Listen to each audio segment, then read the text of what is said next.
Hello, blessed morning po mga kapatid. Kumusta po kayo? At ang ating pag-aaralan po ngayon sa umagang ito ay pinamagatan pong giving credit. At ang verse po natin ay mula po sa 1 Corinthians chapter 1 verse 31. Ang sabi po, "Therefore, as it is written, let the one who boasts, boast in the Lord." Amen. So, basahin po natin dito sa ating Our Daily Bread. In the early 1960s, some unusual paintings featuring a person or animal with huge, sad eyes became popular. Some considered the work kitschy or tacky, but others delighted in it. As the artist's husband began to promote his wife's creation, the couple grew quite prosperous. But the artist's signature, Margaret Kean, did not appear on her work. Instead, Margaret's husband presented his wife's work as his own. Margaret fearfully remained silent about the fraud for 20 years until the couple's marriage ended. It took a courtroom paint-off between them to prove the true artist's identity. The man's deception was clearly wrong, but even as followers of Jesus, we may find it easy to take credit for the talents we possess, leadership skills we display, or even for our kind deeds to others. But those qualities are possible only because of God's grace. In Jeremiah chapter 9, we find the prophet lamenting on the lack of humility and the unrepentant hearts of the people. He wrote that the Lord says we shouldn't boast of our wisdom, our strength, or our riches, but only what we might understand and know He is the Lord who exercises kindness, justice, and righteousness on earth. So basahin po natin dito sa Jeremiah chapter 9 verses 23 and 24. Sabi po, "This is what the Lord says, let not the wise boast of their wisdom, or the strong boast of their strength, or the rich boast of their riches. But let the one who boasts boast about this, that they have the understanding to know me, that I am the Lord, who exercises kindness, justice, righteousness on earth. For in this I delight, declares the Lord." Our hearts fill with gratitude as we realize the identity of the true artist. Sabi nga sa James 1:17,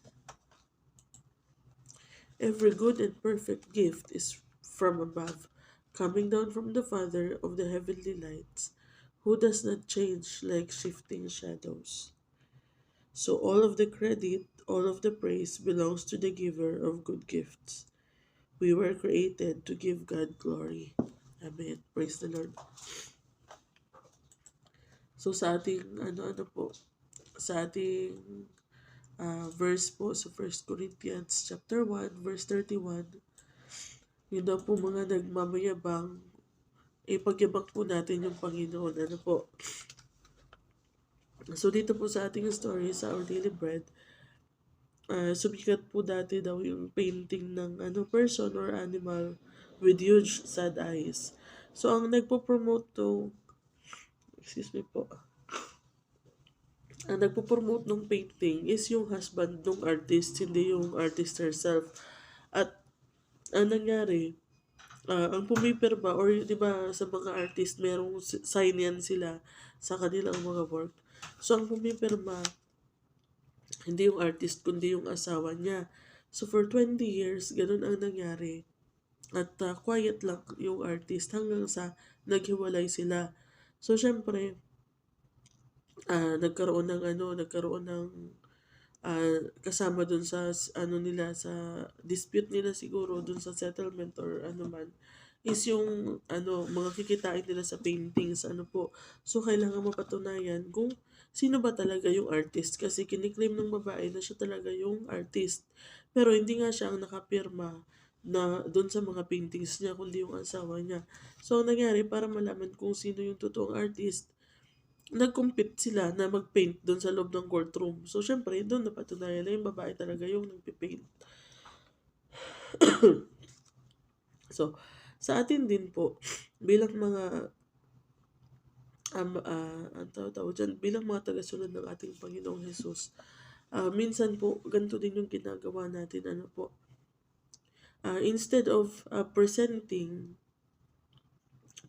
ourselves as workmanship of God, of Jesus Christ, ano po, instead of presenting ourselves as tao na binago ng Diyos, pinagpala ng Diyos, kiniklaim natin yung glory for our own. Ano po, sabi nga dito sa Jeremiah 29, 23 to 24, let not the wise boast of their wisdom, or the strong boast of their strength, or the rich boast of their riches.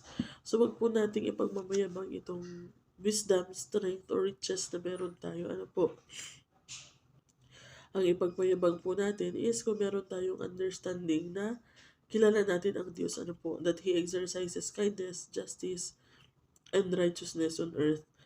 Sabi ng Panginoon, for in this I delight. So, nagagalak po ang Panginoon dun sa mga tao na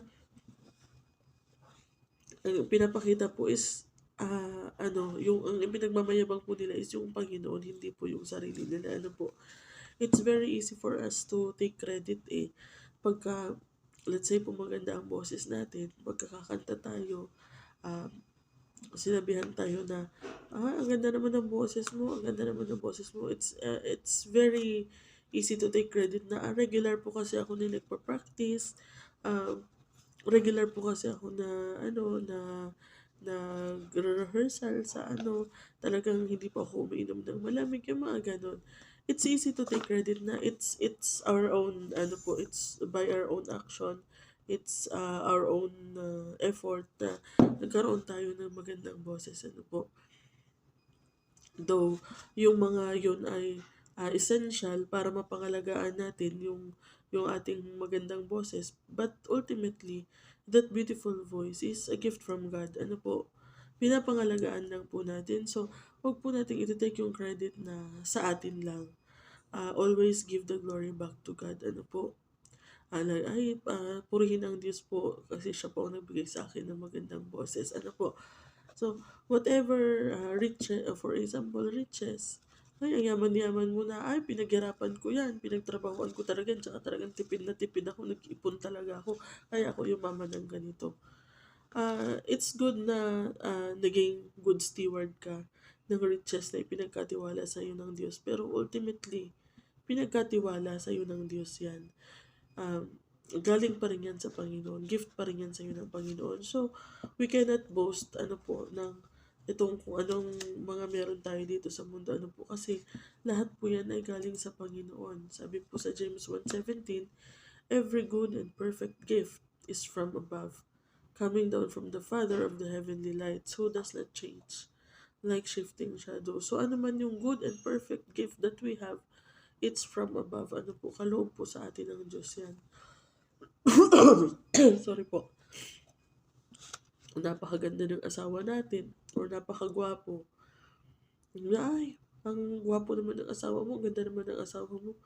Ay, syempre, maano ang taste ko maganda ang taste ko, magaling akong pumili. Dapat po sasagutan ay praise the Lord, yan ang binigay sa akin ng Diyos. So, lagi pong ang credit sa Panginoon, hindi po sa ating sarili. Ano po, lalo na po tayo ay mga anak ng Diyos. We are ambassadors for Christ. So, we are not representing ourselves, but we are representing Christ.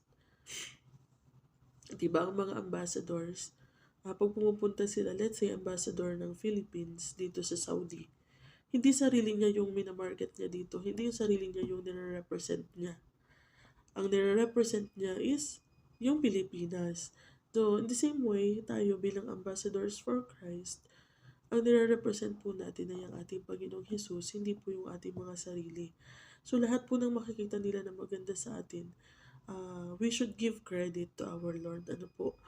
And hindi naman po talaga natin kaya na magkaroon ng mga ganitong mabubuting bagay kung hindi po dahil sa tulong ng Panginoon. Ano po? imagine yung buhay natin nung wala pa tayo sa Panginoong Jesus, di ba? So, ako personally, hindi po talaga ako kumakanta. Kahit na, ang tawag dyan, yung sa bahay lang, video okay, ganyan. Kahit kaming family lang, sasabay lang ako sa kumakanta. Pero pag ako nang hawak ng mic, hindi talaga ako makakanta. Parang may phobia ako sa pagkanta ng may makakarinig na iba. Talagang pang CR at kusina lang. So, ngayon, purihin ang Diyos, kahit papaano ay nakakapag-awit tayo para sa Panginoon, hindi man ganun kaganda yung ating boses, pero nagagamit siya para sa Panginoon. Now, is it my own effort? No, kasi ayoko talaga ayoko talagang kakanta. Pero niloob yun ng Panginoon. So, the glory belongs to Him alone. Maging ang asawa ko, ngayon ay nagda-drum siya. So, before, nung bago siya nakakilala sa Panginoon, wala naman siyang ano sa ganyan eh. Though may interest siya na matuto mag-gitara, pero, kumbaga hindi talaga niya natutunan yun. Hindi rin siya nag-effort na matutunan ano po. Pero nung naglilingkod na siya sa Panginoon, purihin ang Diyos, binigyan siya ng Panginoon ng opportunity na matuto na mag-gitara at mag-drums. So ngayon nakakapag-play na siya ng gitara at drums for the glory of God at ginagamit niya sa Panginoon. Ano po? So, yun po ba ay makakaya niya kung wala ang tulong ng Panginoon? Hindi. So, pagkat ganun po, lagi nating ibabalik yung glory sa Panginoon. Kasi isipin natin, talagang hindi naman natin kayang ma-accomplish yun kung hindi dahil sa tulong ng Panginoon. Maging itong pag-vlog, itong public speaking, pag-share ng Word of God, wala akong courage sa ganito. Napakamahiyain ko pagka yung tatayo kahit recitation nga lang sa klase. Alam ko yung sagot, pero sasabihin ko siya ng pabulong. In the end, minsan yung katabi ko ang magre-recite kasi ako nahihiya talaga ako magtaas ng kamay. Nahihiya ako kasi feeling ko baka mali, tatawanan ako yung ganun. Pero ngayon, praise the Lord na binigyan niya ako ng courage. Binigyan niya ako ng words na sasabihin. Ginagamit niya yung bibig ko, yung dila ko to share His word.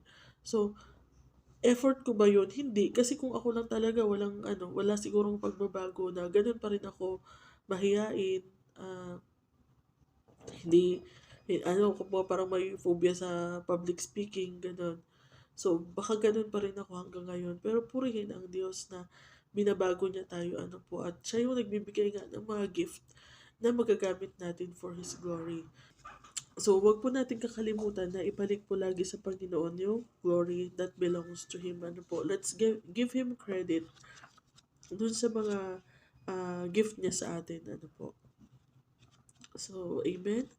Purihin ang Panginoon. Let us pray. Hallelujah. Salamat, Panginoon, for your words. Thank you, Lord, sa mga good and perfect gifts na ibinigay niyo sa amin, Panginoon. And help us, Lord, to give you credit, Panginoon, sa lahat ng na-accomplish namin. Help us not to boast kung ano ang meron kami and to take credit for ourselves, Panginoon. But kayo po yung aming ipagmayabang, Panginoon, and to always give you glory, Panginoon, and to give you credit, Panginoon, for whatever we have, Panginoon. Salamat, Lord, na patuloy nyo kaming binabago at binibigyan ng mga kaloob, Panginoon, na hindi man kami karapat-dapat, Panginoon. Subalit, binigyan nyo pa rin kami, Panginoon, at pinagkatiwalaan nyo kami nitong mga gifts na ito, Panginoon. Help us to be good stewards, Panginoon, and to be good ambassadors, Panginoon, not representing ourselves, but representing you and making you known sa buong mundo, Panginoon. Purihin ka, O Lord, and nawa, Panginoon, sa lahat ng aming mga kasalamuha, hindi po kami yung makikita nila, Panginoon, kundi kayo, Panginoon, ang mag-glorify lagi sa aming buhay. Purihin ka, Panginoon. I-bless niyo po na mga araw na ito, Lord. At sa iyo po namin binabalik ang lahat ng glory, ang lahat ng honor. In Jesus' name. Amen. So, ayun po. Maraming salamat po mga kapatid sa inyong pakikinig at panonood. Hindi na ako makahinga. God bless po at ingat po tayo sa maghapon.